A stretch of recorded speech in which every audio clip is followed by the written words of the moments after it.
안녕하십니까? 네. 자, 민주당 당권 레이스가 본격적으로 시작됐습니다. 많은 전문가들이 예상했던 세 분으로 압축이 됐는데 이해찬, 김진표, 송영길 의원 바쁘시죠? 그렇습니다. 네. 이제 각자 자신이 가지고 있는 노선을 적극적으로 이제 설파하기 위해서 전방위로 지금 전력 투구를 하고 있다 이렇게 볼 수 있겠습니다. 음, 일단 뭐 세대 교체보다는 중진 중심으로 압축이 됐네요. 그렇게 갈지요. 이제 실제로는 세대도 대결이 되어서 이제 젊은 송영길 후보로 또 음, 모일지 이제 이건 알 수 없는 것 같고요. 일단 이해찬 의원의 나름대로 이제 그 상당한 이제 발빠른 이제 그런 거리가 돋보이고 있다. 이렇게 볼 수 있을 것 같고요. 네. 최근에 김경수 경남지사를 만나지 않았습니까? 예, 예. 어떻게 보시는지 모르겠습니다. 일단 문재인 대통령이 혹시라도 이해찬 의원이 되기를 바라면서 상당 부분 교감한 상태에서 김경수 경남지사를 만났느냐, 아니면 이해찬 의원이 친문적자임을 내세우고 나름대로 힘을 과시하면서 김경수 의원을 만나러 갔느냐, 이런 것은 저희들이 정확하게 알 수 없지만 네네. 이해찬 의원은 친문적자, 즉 문재인 정부의 성공을 위해서는 자신의 힘이 가장 중요한 때가 아니냐, 이런 것들을 보여주기 위해서 김경수 경남지사를 만난 것은 확실해 보입니다. 음, 사실 김진표 의원과 이해찬 의원 간에 서로 친문이다라고 많이 눈치를 보고 있지 않습니까? 그런 면에서 김경수 경남지사를 만난 것이다라고 보시는 건가요? 아무래도 이제 이렇지 않겠습니까? 음, 원조 친노라고 하면 이제 이해찬 전 총리, 지금 예, 이해찬 의원이 될 테고요. 네, 김진표 의원은 또 노무현 대통령 시대 부총리까지 이제 지낸 분이기 그렇죠. 때문에 예.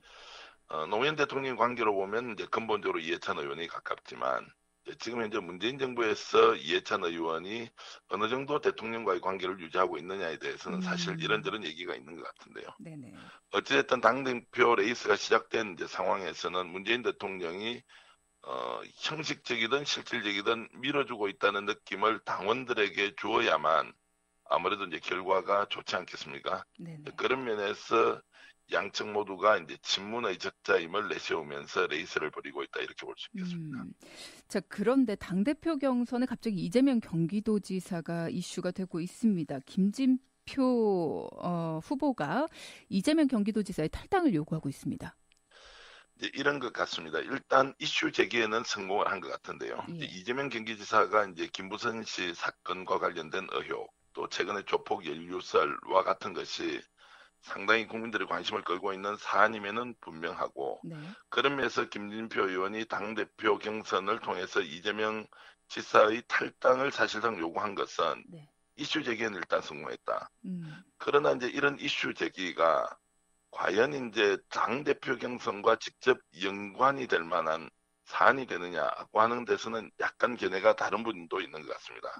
다르게 음. 말씀드리면 이재명 경기지사의 탈당 요구가 일견 타당하다 하더라도 이것이 과연 당대표 선거에서 당심을 움직일 만한 중요한 사안이 되느냐 이런 부분은 어, 김진표 의원 쪽에서는 일종의 승부수를 던진 것이고요. 또 네네. 당심은 이런 부분에서 어떻게 반응할지는 정확히 알 수 없는 상황에서 어떻게 보면 이것이 결과적으로 똥볼이 될 수도 있고요. 네. 어떻게 보면 중요한 이슈 제기로 상황을 선점하는 효과도 노리고 있다 이렇게 볼 수 있을 텐데 음. 결과는 조금 더 두고 봐야 할 것 같습니다. 음. 이에 대해서 해석을 하는 분들이 조금 의견이 다른데 이재명 도지사 측이 이해찬 의원을 지원하는 것으로 알려져서 그렇다. 뭐 이렇게 보시는 분들도 있고 이재명 도지사에 대해서 좀 반 이재명 정서를 자극한 것이다. 뭐 이렇게 보시는 분들도 있더라고요. 일단 갈라치기 아니겠습니까? 음. 이제 이재명 지금 도지사 쪽을 지지하는 사람을 잃더라도 네.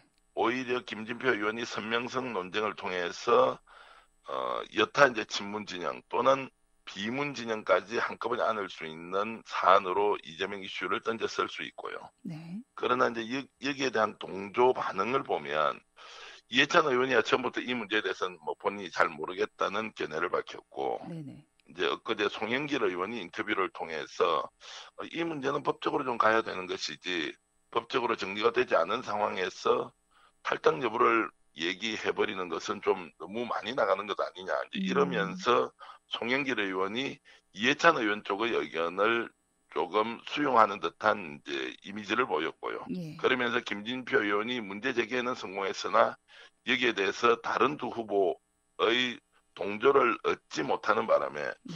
이슈 자체가 약간 좀 힘을 잃는 것 아니냐 이런 쪽의 또 생각도 드는 상황입니다. 네. 일단은 민주당 당권 레이스 본격 시작이 됐고 언제죠?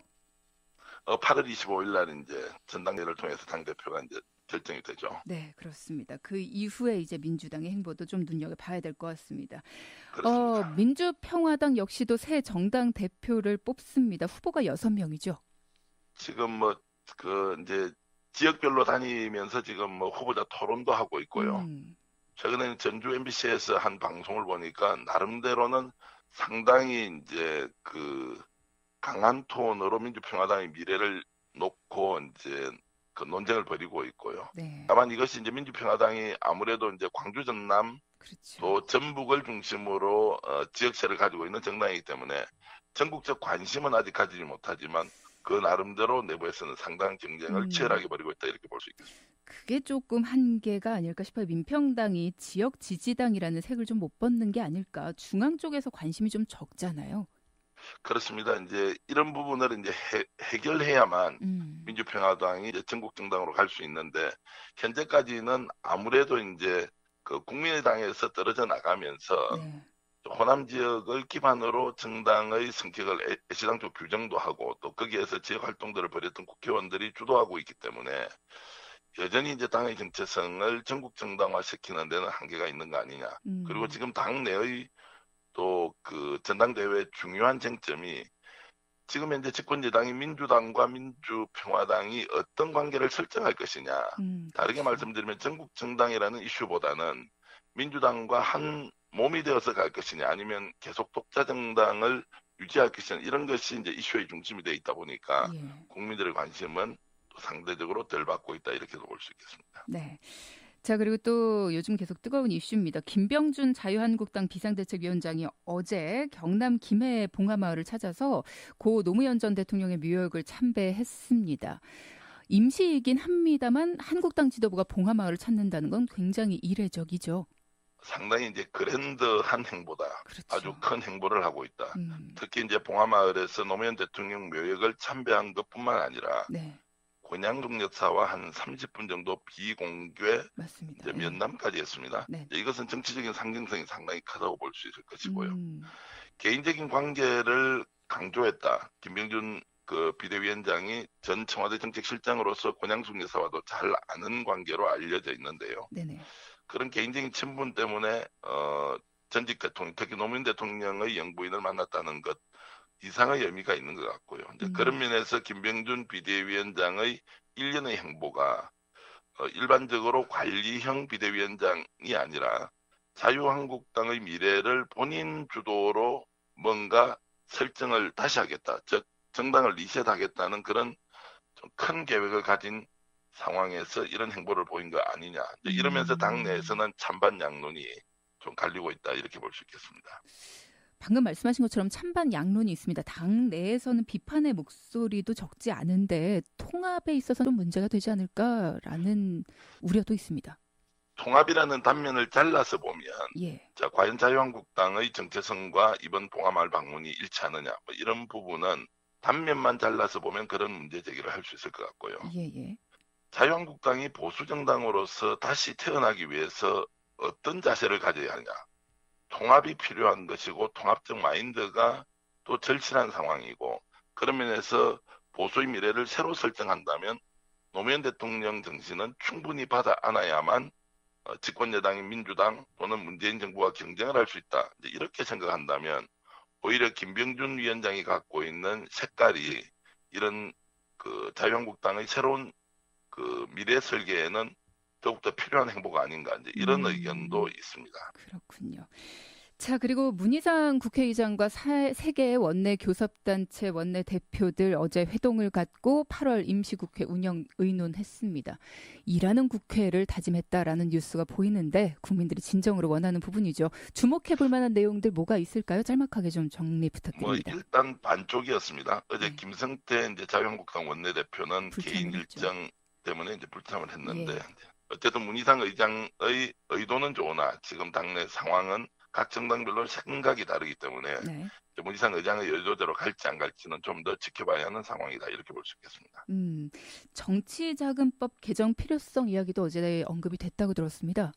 노회찬 의원의 이제 갑작스런 이제 죽음으로 이제 이런 것이 어떤 뭐 일 때문에 벌어졌느냐 이제 이러면서 정치자금법이 상당히 국회의원의 정상적인 그 정치 활동을 막고 있다. 이제 이런 면에서 어느 정도의 컨센서스, 즉 동의가 이루어지고 있다. 이렇게 볼 수 있겠습니다. 뭐 개헌이나 이런 것들도 빠르게 진행이 될까요?